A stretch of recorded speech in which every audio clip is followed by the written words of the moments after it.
Hello, welcome back to the reading of the poem of the Man God, written by Marie Valtorta, Volume 4, Chapter 520, Part 1, Arrival at Jericho. Zacchaeus' Apostolate. 1st November 1946. Jesus is anxiously awaited.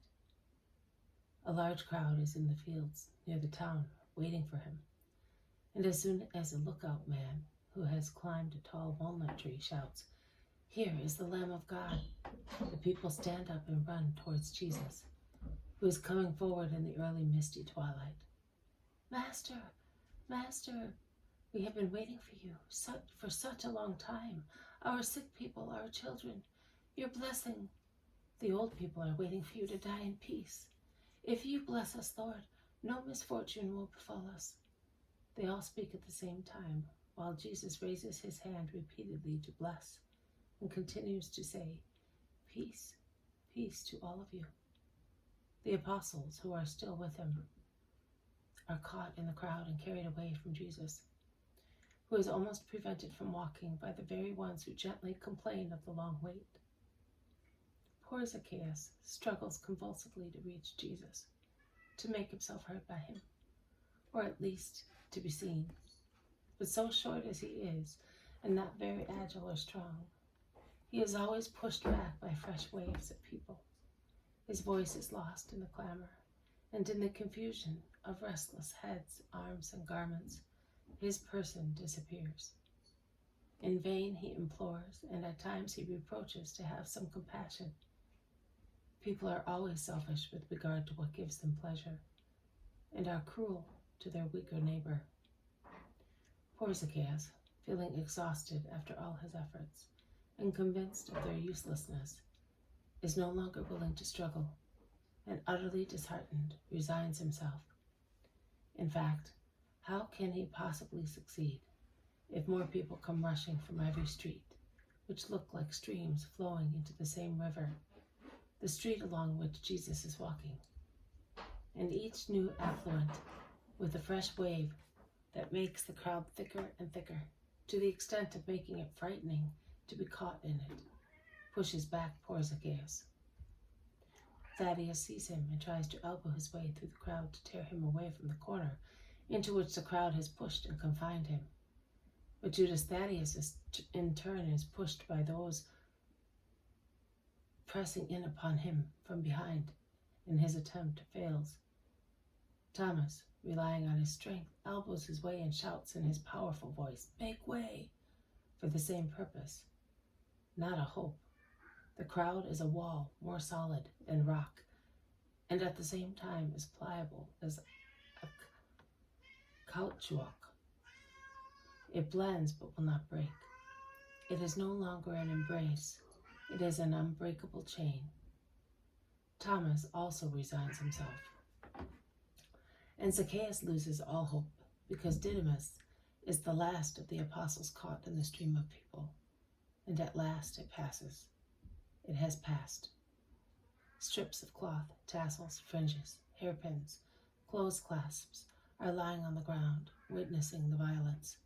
There is also a little child's sandal completely crushed, and seems to be sadly awaiting the little foot that lost it. Zacchaeus queues up behind them all, looking sad as well, just like the little sandal snatched from its little owner by the crowd. Jesus cannot be seen any longer. A bend in the street has concealed him from poor Zacchaeus' eyes. When last in the crowd, he arrives at the square where once he had his bench. He sees the crowds have stopped shouting, praying, imploring, and he sees Jesus, who has mounted the little step of a house, shake his head and arms, and he says something that cannot be understood because of the roar of the crowd. And finally, he sees Jesus, who has come off his pedestal with difficulty, take to the road again and turn towards the part of the town where his house is. Zacchaeus then grows daring again.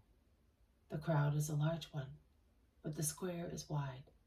The people, therefore, are not so compact, and one can go through it, as if it were not too thick a hedge, if one is willing to do so, and is not afraid of being injured.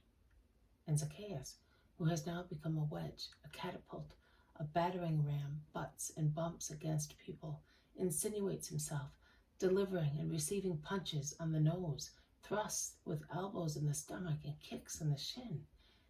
But he pushes his way through and moves forward. He is now at the opposite side. But the square narrows here, and he meets the impenetrable wall again. He is only a few steps from Jesus, who is already standing near his house. But if deserts and rivers separated him from it, he could not have better hopes to succeed in reaching him. He gets angry, and he shouts in a commanding voice, "I have to go home. Let me pass. Can't you see that he wants to go into my house?" He should never have said so.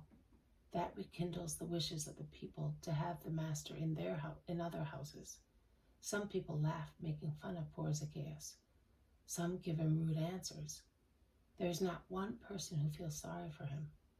On the contrary, they begin to shout and get excited so that the master may not hear or see Zacchaeus. And some shout, "You have already had even too much from him, you old sinner." I think that the memory of old tax collections and vexations influences so much ill will. Even the man who is more inclined to the supernatural almost always has a little corner in which the love for his hoard is lively, and even more lively is the memory of whoever has been detrimental to that hoard. But the time for Zacchaeus' trial has passed, and Jesus rewards his perseverance. Jesus shouts at the top of his voice, "Zacchaeus, come to me. Let him pass, because I want to go into his house."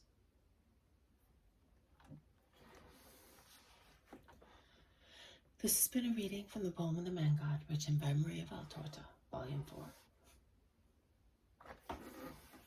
Chapter 520, Part 1. Arrival at Jericho. Zacchaeus' Apostolate. Thank you for listening.